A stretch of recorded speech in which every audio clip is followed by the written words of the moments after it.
Rachel. It's been a few weeks since the last time we talked, and you had told me about your dad, your family finding out that your dad had diabetes. So, just tell me a little bit about how that's been affecting you since we last talked.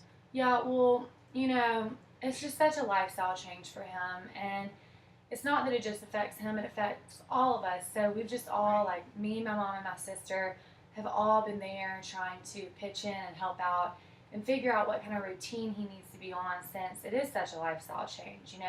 We need to figure out what needs to happen for his blood sugar to stay level. So it's still been really hard since the last time I talked to you.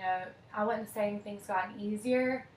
Mm-hmm. Um, we've just been really trying so hard. So, that's about how it's been going.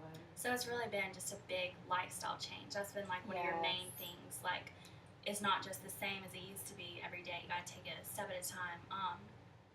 So tell me a little bit about the goals that you've been trying to set, not just your dad, but like you and your dad or you and your family. Yeah. Well, me and my dad have always had such a close relationship. So I feel if anything were to change, it would probably just make our relationship stronger. Right. And honestly, I can see that through this, it has been.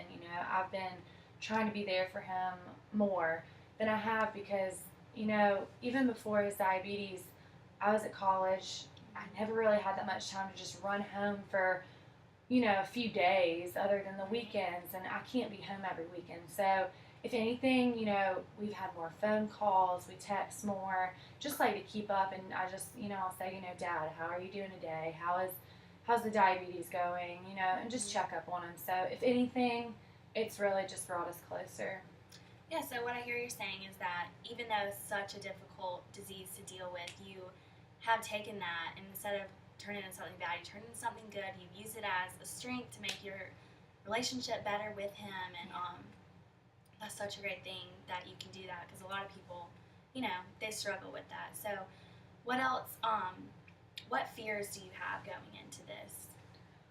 Well, my fears, I think if he would have had type 1 diabetes, I would have a lot more fears than I do. But considering he has type 2 diabetes and he's really lived such a great life and he's been healthy throughout the whole life.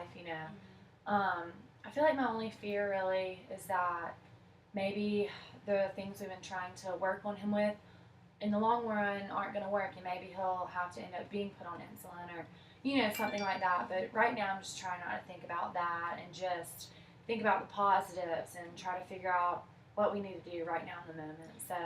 So you feel like things have gotten better since the last Yeah. time? I definitely do. I feel like things have definitely gotten better. It's still hard, even though it's gotten better, it's always going to be hard to deal with that since it's such a lifestyle change and it just came in so suddenly, but it has been getting a lot better. Well, I just want to let you know that we're always going to be here for you, all the nurses and the doctors, and anytime you need to talk about this. I know this is such a hard thing, but you've definitely shown your strengths and how you've progressed in the past few weeks. So it was great talking to you. Thank you so much, Erin.